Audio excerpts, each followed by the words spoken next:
Edu, olha só, a gente vai receber já já aqui a deputada federal pelo PSOL, a Sami, a gente está esperando ela conectar. Eu vou até antecipar para já fazer uma introdução do que a gente vai falar com ela, porque é muito sério. O Edu trouxe aqui na abertura dele, né, a preocupação toda que nós temos com essa questão agora, né, do Nicolas assumindo essa comissão de educação, ele trouxe esse perfil dele e é importante a gente dizer que esse anúncio foi feito essa semana e ele já foi às redes sociais, que é o que ele sabe fazer muito bem, vocês sabem, né, criticar e responder daquele jeito que a gente já conhece as críticas, né, o Edu trouxe esse questionamento para a gente, qual o perfil que ele tem ligado à educação, né, qual o entendimento técnico que ele tem para estar nessa comissão. Então, recém-escolhido para presidir a Comissão de Educação da Câmara, o deputado Nicolas Ferreira, do PL de Minas Gerais, passou a tarde de ontem ironizando quem criticou a capacidade dele de assumir o posto. Sobrou até para o fundador do Partido Novo, João Amoedo, e para Gleisi Hoffmann, presidente do PT. Eu vou começar mostrando para vocês aqui. O Amoedo disse o seguinte, ele classificou a escolha como vergonhosa, criticou a falta de experiência do Nicolas na área da educação. E vamos ver qual foi a resposta do Nicolas, que não foi nada educada, como a gente já imaginava, né? Então, o João Amoedo fez ali a crítica, né? A escolha de Nicolas Ferreira pelo PL para presidir a Comissão de Educação da Câmara, uma das principais pautas para o futuro do país, é uma vergonha. E aí ele respondeu, você também não tinha experiência nem mesmo relevância para ser presidente e ainda assim se candidatou. As únicas diferenças são, eu fui eleito e não fui expulso do partido que fundei. E tem mais, Gleisi Hoffmann foi chamada de desequilibrada por ele, após a deputada chamar a escolha de irresponsável e atribuir a culpa ao presidente da Câmara, Arthur Lira. Vamos mostrar também, gente? A gente tem esse print também da Gleisi Hoffmann e da resposta do Nicolas.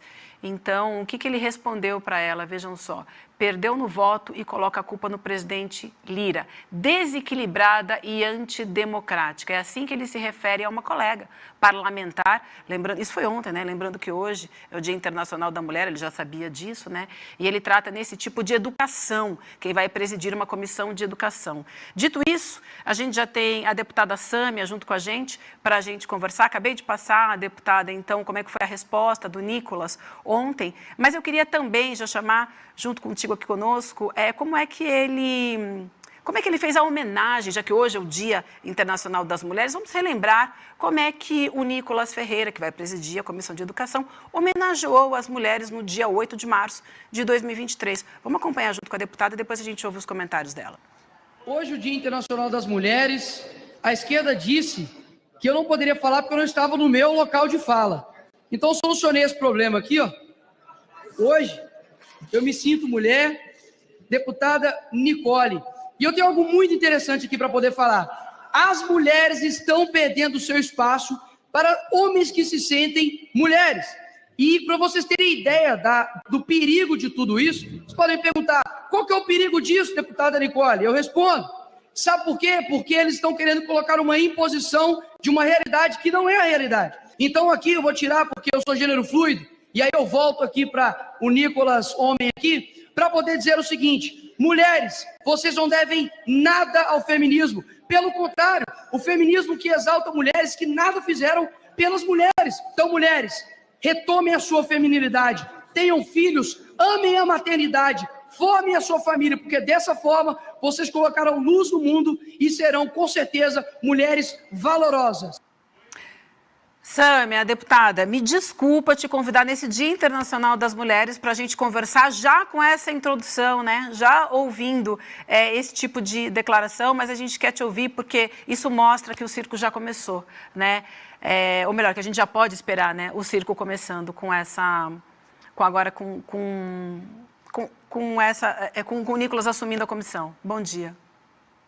Bom dia. Bom, a definição da presidência das comissões foi muito ruim, assim, para a população brasileira. O PL e os mais bolsonaristas do PL, né, os mais desqualificados, estão à frente de presidências de comissões muito relevantes, como a de Comissão de Constituição e Justiça e a da Educação. Eles também estão presidindo a Seguridade Social, que a gente não presta tanta atenção, mas é onde se define muito das pautas relativas a direitos sexuais e reprodutivos, à família.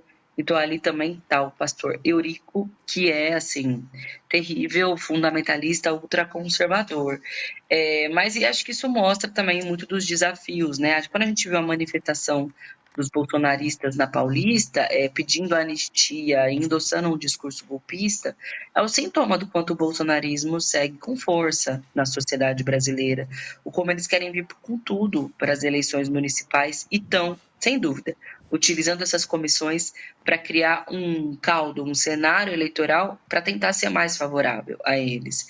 Por isso que a gente não pode, primeiro, arredar a mão das nossas convicções e bandeiras e fazer o combate que for necessário lá dentro, mas mais do que nunca vai ser necessário apoio popular. Na educação, felizmente, a gente tem uma tradição de luta forte, né, dos educadores, do movimento estudantil, das entidades, dos sindicatos, e isso vai ser uma ferramenta importante para que a Comissão de Educação não seja colocada numa vala da distorção, da discriminação, da violência, que é aonde o Nicolas quer levar.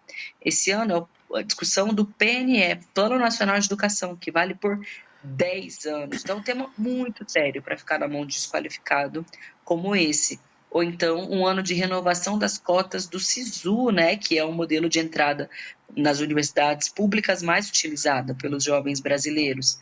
Isso também vai precisar ser debatido esse ano e não sob o comando desse sujeito, para que a gente tenha a condição, né, de fato, de conduzir bem esse debate. Sem dúvida, vai ser importante o apoio da população, de vocês que nos assistem, enfim, de todo mundo que se preocupa, né, com a educação pública brasileira. E no 8 de março, ver uma declaração como essa, enfim, é sintomático do quanto as mulheres precisam lutar, do quanto o feminismo precisa ser cada vez mais forte, popularizado, real para as mulheres brasileiras, porque não é isso que a gente vai ver como suposta homenagem ou, enfim, contaminando, né, um dia que é nosso. Sâmia, é um bom dia, que seja um dia com menos chocolate, menos flor e mais luta, mais conquista para as mulheres. Eu queria te perguntar sobre uma coisa que eu tenho visto nesse debate público das comissões, muita gente dizendo, mas não tem o que fazer, mas o jogo político é esse, mas o PL elegeu 100 deputados, é isso mesmo, eles vão assumir várias comissões, é isso mesmo, assim, o jogo já está dado, não tinha o que ser feito em relação a isso, tinha como ter negociado, por exemplo, outros nomes do PL para assumir essas comissões. Eu queria que você falasse um pouquinho sobre esses bastidores do Congresso, porque parece que as pessoas estão dizendo, já está dado, o PL tem esse espaço aí, e a gente tem que engolir o Nicolas do jeito que ele chegar na comissão, sem luta nenhuma, sem debate nenhum. É assim que aconteceu, deputada? Olha, houve uma tentativa de que, se for a escolha, então, do PL, porque o cenário era, ali é por chamadas, né? Quem tem o maior tamanho é quem tem a primazia da escolha das comissões, por isso o PL ficou com a CCJ, que, aliás, já era para ter ficado no ano passado, porque é a primeira chamada. Mas aí sim, por acordo, foi o PT, ainda que numa condução sem muitos enfrentamentos, mas mais porque era o primeiro ano do governo, né? Para poder consolidar e deslanchar. E agora, quando o PT pôde fazer a chamada, optou pela Comissão de Saúde.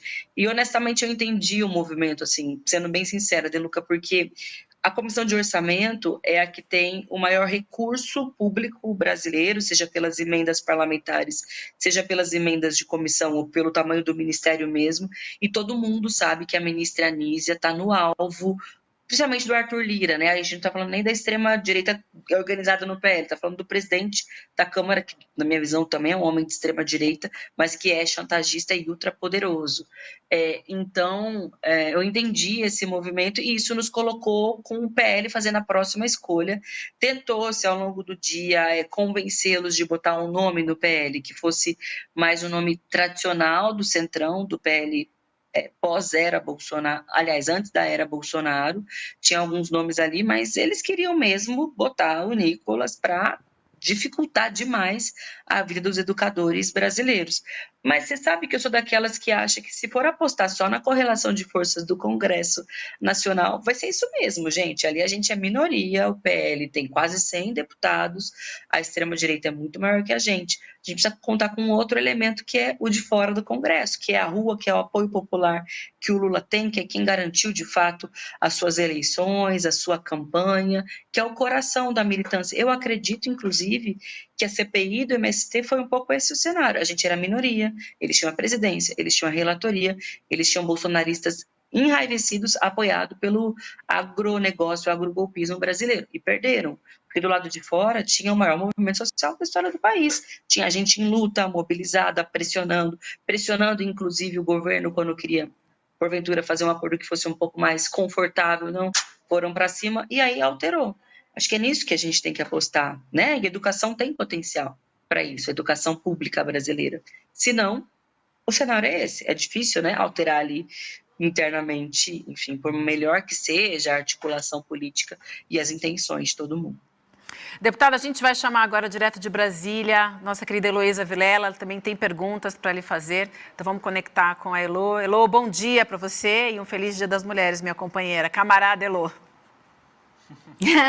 Bom dia, camarada Vivi. Pois é, deputada Sami, eu queria lhe fazer uma pergunta que é a seguinte: a gente sabe que o Nicolas só existe, só cresceu e só virou uma força política, seja lá o que isso significa no caso dele, por conta das redes sociais, por conta de TikTok. Eu vi vários jovens na Câmara dos Deputados acompanhando, pedindo para tirar selfie com o Nicolas e não sabiam nem que ele tinha feito aquele papelão de colocar peruca no meio do plenário. Então, eles nem sabem o que acontece, mas seguem essa imagem desse garoto. Então, minha pergunta é: como lidar com ele na comissão, sabendo que tudo que ele vai fazer ali vai ser justamente para promover essas imagens que ele vai colocar nas mídias sociais? Então, um embate é necessário, mas um embate pode ser arma para ele. Então, como lidar com isso? Eu acho que a gente tem que se preparar muito bem para as reuniões da Comissão de Educação.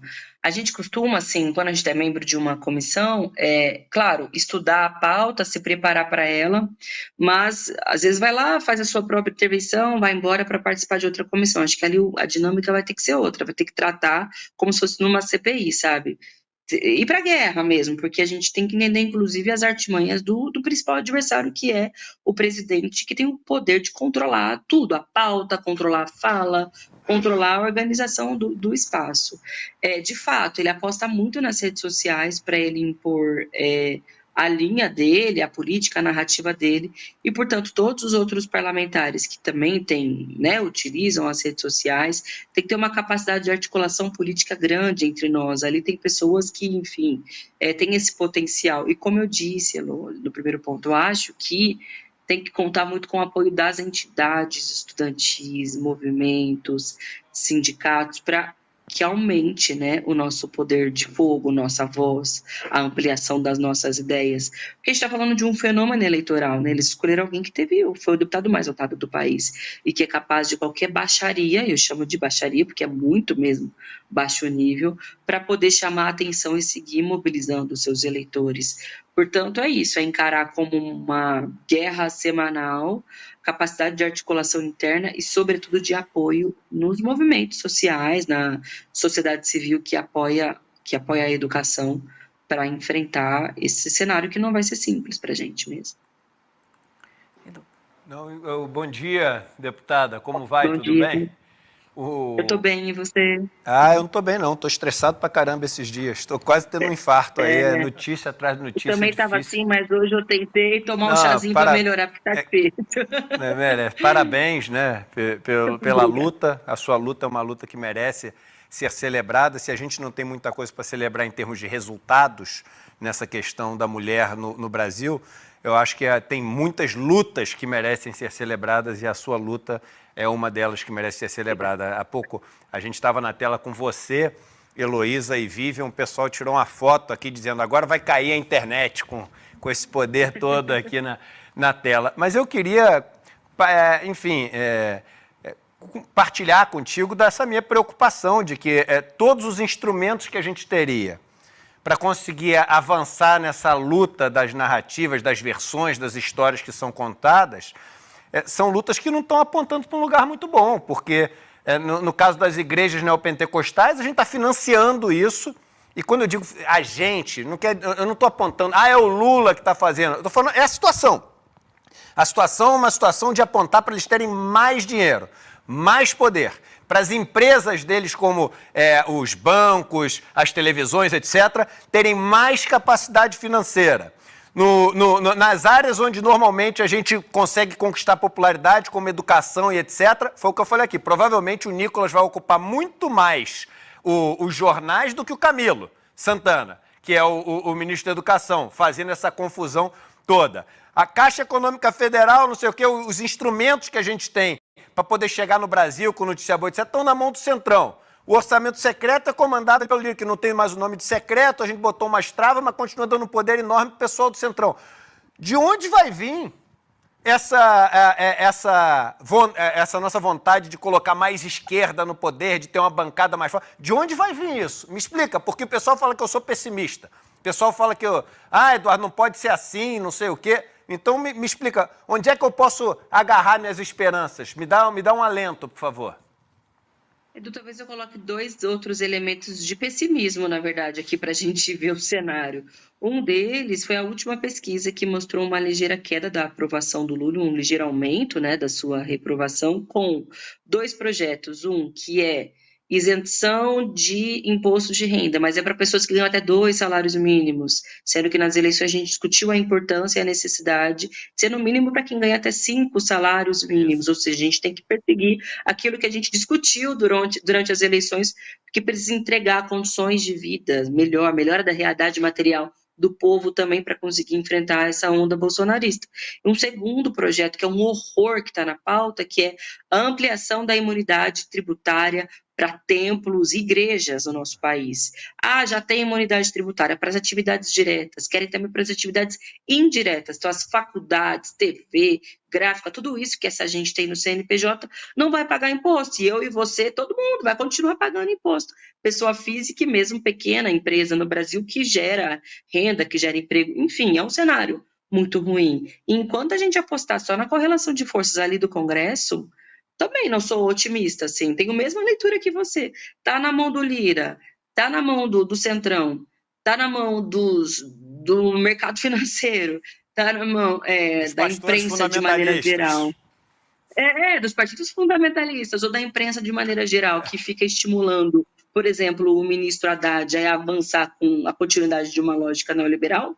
Aí é difícil imaginar mesmo um bom cenário em ano eleitoral, que as eleições vão ser muito polarizadas em quem está em torno do Lula e quem está em torno do Bolsonaro, né? Para além das discussões sobre a cidade. Eu acho que está faltando povo, Edu, parece meio bobo o tópico que eu estou dizendo, mas a gente tem que apostar na nossa força que existe, que é real, que é dos movimentos sociais, a gente está falando da educação do Nicolas, mas durante a gestão Bolsonaro, o principal setor que se mobilizou contra o Bolsonaro foram os estudantes, os educadores, os cientistas. Ele também tem uma bomba na mão dele, que é a capacidade de luta dos educadores brasileiros. É nisso que a gente tem que apostar agora, sabe? Eu concordo 100%. Eu dei uma entrevista para o Brasil de Fato outro dia. Aí a pergunta que todo mundo faz, né, assim, então como é que faz? Como se também, né? Você só pode criticar se você tiver uma solução. Não é assim. Uma pessoa não tem a solução para tudo. Isso é uma maneira que as pessoas têm de tentar frear a crítica, né? E claro, quando a gente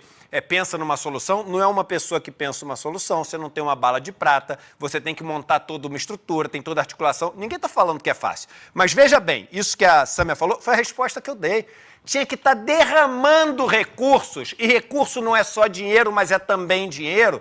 Tinha que estar derramando recursos nessas organizações que tem como mobilizar, que tem como organizar. E como é que você derrama recursos? Por exemplo, se você faz programa de aquisição de alimentos, que foi uma coisa que a gente fez no passado, você está derramando recurso nos camponeses, nos pequenos agricultores, e com isso eles conseguem se organizar. Entendeu? Mas o que a gente está fazendo? Entrevista do Stedley, acho que ontem. Ele falou, numa boa, não teve 1 hectare de desapropriação esse ano. Terra é recurso. Terra ajuda as pessoas a poder se organizar. Entendeu? Então é o seguinte, o Bolsonaro fazia isso. Porque tinha recurso para clube de tiro, tinha recurso para empresa de arma, tinha 900 mil pessoas que passaram a ter um CAC, isso é recurso, os caras passam a estar armado, então isso é literalmente um instrumento de poder, a arma. Então o Bolsonaro sabia derramar recursos para as organizações que iam sustentar o projeto de poder dele. Se a gente tem um projeto de poder popular, a pergunta é: quais recursos estão sendo lançados para essas instituições? E aí eu vou fazer uma provocação. Provocação mesmo. E deixa bater, porque não tem problema. Eu estou acostumando a apanhar, então é tranquilo. A provocação é o seguinte: eu acho que dentro da esquerda tem também um medo de derramar recursos e de descentralizar poder.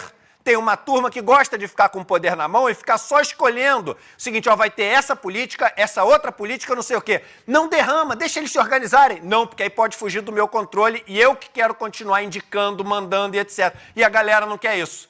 Entendeu? Então, me perdoe, mas é uma leitura que eu tenho que um dos motivos de não se derramar recursos para as organizações que dariam poder popular é querer manter essa estrutura de poder. Pronto, agora pode bater no chat que eu não vou nem olhar. Provavelmente vão bater em mim também, eu também estou ficando acostumada porque eu concordo com você. Na verdade, nenhum dos governos do PT até hoje apostaram na dinâmica de mobilização, não é do modus operandi, da forma como se organiza. Mas é que eu queria dizer uma coisa sobre isso, o Brasil de 2023 não é o Brasil de 2003, ou seja, não havia naquela época uma extrema-direita organizada com poder de fogo e de mobilização tão forte, que com condições materiais de organização e de mobilização. Hoje as igrejas neopentecostais todas botam gente na rua, Malafaia no palanque como um símbolo disso, e é a extrema-direita organizada ali, dentro das corporações policiais. A gente sabe bem, e esse cenário desde as eleições, infelizmente não se alterou, não foi por um passe de mágica que eles deixaram de se organizar e se alinhar no bolsonarismo. Por isso que a gente não pode apostar numa forma de fazer política que não corresponde à conjuntura, né? A gente tem gente, a alternativa de poder dada são esses caras, e a gente tem que construir a nossa alternativa de poder.